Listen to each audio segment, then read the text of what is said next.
raised $150,000 from a VC for my startup without any employees or co-founder. From the first line of code to having the money in the bank, it took me roughly 4 years of side hustling while having a 9-to-5 jobs and 9 months of working on it full time. I spent hours digging into Quora, Reddit, startup stories, trying to find answers to the question, how to fundraise as a solo founder without a team. And there were more arguments against doing so than success stories. Arguments like, find a co-founder, or if you can even convince someone to join you, how could you possibly convince an investor to invest in you? Or you are the single point of failure, what if you get hit by a bus tomorrow? Or even like, you can possibly do everything by yourself. Those are all valid and justified concerns, and I just end up finding the answer myself by going through it for my startup SewaYou after lots of moments of self-doubt. In this video, I'm going to walk you through my journey to reach this point, and I hope my experience can help you go through one of the darkest moments of any founder's life, which is fundraising. Because many of us wrongly associate our personal but also company value or worth with all the yes and no's from investors. So quick personal background, I started my career as a software engineer here in Tokyo, Japan 5 years ago, and was building on the side my now became a startup, SewaYou, an app to help you find language partners in your area. During 4 years here in Tokyo, I've worked for 3 different companies while side hustling, quit twice my full-time job, and finally got the permanent residency in Japan, so that it allows me to legally open and run a company here in Japan as a foreigner. I quit my last corporate job in October 2021, so almost a year now. In December 2021, so 2 months after I quit my job, I got invited to speak at a small event to share my experience as a solo founder.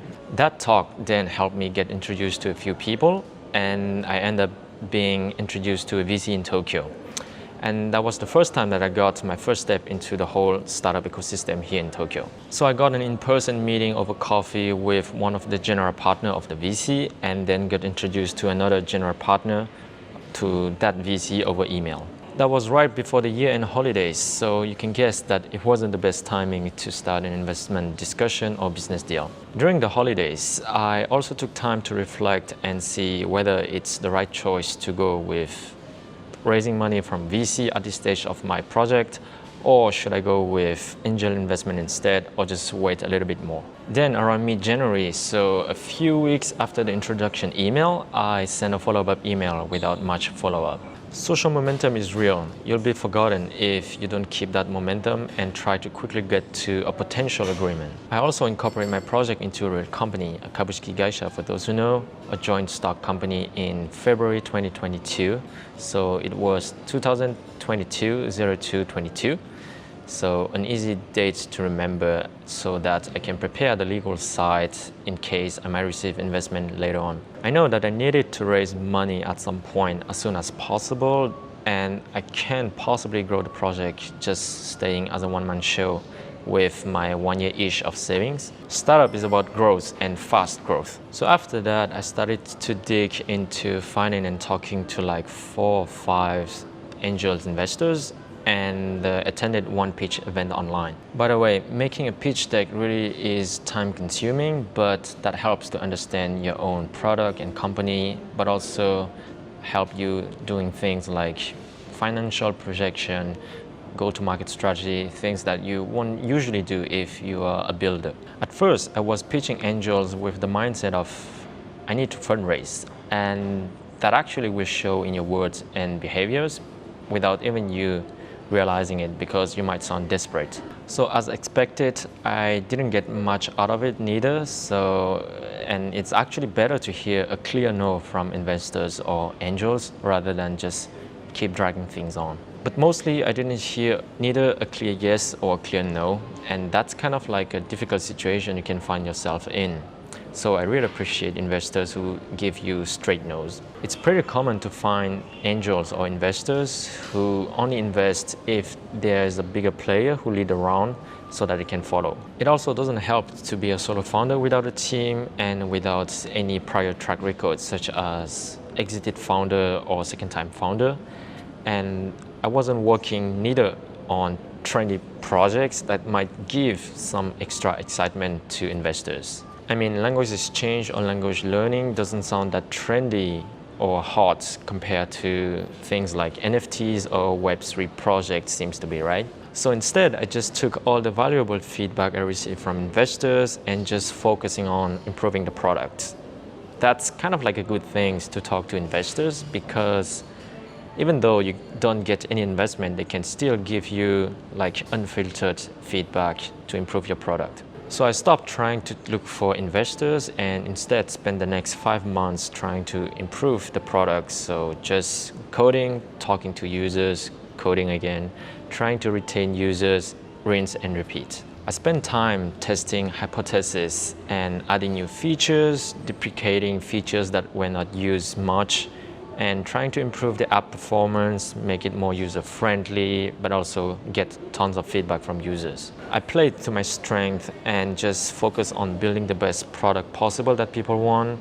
So it's better to build beautiful product than beautiful pitch slide deck. Then I started to implement a payment system and try to charge users. And to my surprise, there are people who need the product enough that they are willing to swipe their credit cards. So that was a big validation and leverage. At that time, my app SewaYou, which is a social consumer app, had only around 5,000 registered users with around 700 monthly active users. At around the same time, after getting a few organic paid users, I also get introduced to another VC, and there was like one Zoom meeting follow up with one in-person meeting over coffee, showing some traction KPIs, demoing the app, and talking about the bigger vision. Then they decided to invest, and a month later, the money was in the bank. And that's it. It took me 2 meetings, so one online and one in person, just showing the app, no pitch deck, and there was a small due diligence follow-up after that. At the early stage of a startup, you know if an investor or a VC want to invest in your startup after 1 or 2 meetings. If it takes them too much time to decide, then it might not be a good sign. I was asked questions like how much I plan to raise, how I'm gonna spend that money, and how much percentage I'm willing to give up for the amount raised. At the end, we agree on a percentage that was less than 10% for this first seed round. And in terms of due diligence, it was pretty basic. So I wrote a small report summarizing some of my app usage metrics, such as monthly download progress and monthly active users and other basic metrics. I also wrote a 1-page business plan with projected revenues and users growth for the next year. And I was also asked to bring copies of some legal papers, such as the company article of incorporation. And fortunately, since I incorporated my company back in February, that step was pretty quick. Then we started to draft the terms for the investment, and with the help of a lawyer that also introduced.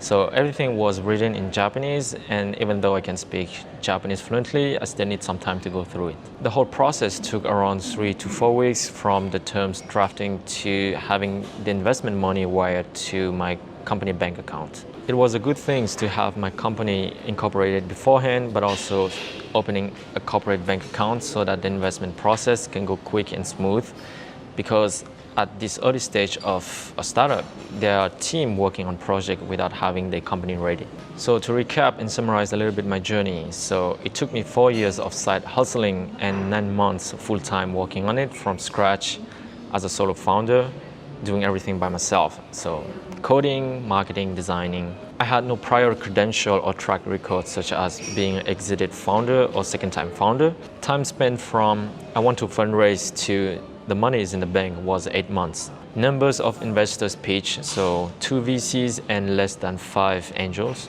Pitching event attended, only 1, so it was online due to COVID. And the amount raised was 20 millions of Japanese yen, so roughly $150,000, and for less than 10% of equity. I've seen stories from people like they are pitching 98 times at events, reach out to 146 investors, got like 145 no's, and finally a single yes. That's how it takes, and yeah, it's really hard to fundraise. But my journey is a little bit different, so I hope that can give you more information and data and founder stories. So here are some lessons I've learned and some takeaways. So as a solo founder, there's nobody else that you can hedge against or hide behind. You're just completely out there in the wild. Your army is your product, your execution power, and you as a person. Show why you're the best person to build your specific product. When your personal story aligns with your startup vision, it resonates with people. So my app, SewaYou, is on a mission to help people unlock and multiply opportunities in life, in relationship, in career by mastering to an advanced level a foreign language. And that's what happened to me. A foreigner who started learning Japanese, landed in Japan, mastering the language, and finally quit my 9-to-5 job to pursue my dream to build a startup so I can contribute back to Japan. That makes me grow as a person while building my startup. So that's it, my journey from side hustling to fundraising as a solo founder with 0 employees or co-founder. But like they said, alone you go fast, but together you go far. So it's time for SewaYou now to go beyond the one-man show. So I'm gonna spend the investment money to start recruiting and build a small team. So if you want to support me and help the SewaYou community to grow, feel free to try the app out, leave some reviews and spread the words to your friends, and it will mean the world. If you like the video and want to follow my journey growing my startup SewaYou, please subscribe to the channel for similar contents and leave comments if you have any questions. Also follow me on Twitter to follow my journey in real time and for bite-sized stories. And if you want to know how I built my startup SewaYou in 4 years as a side hustle, please watch this video somewhere or find the description in the link below.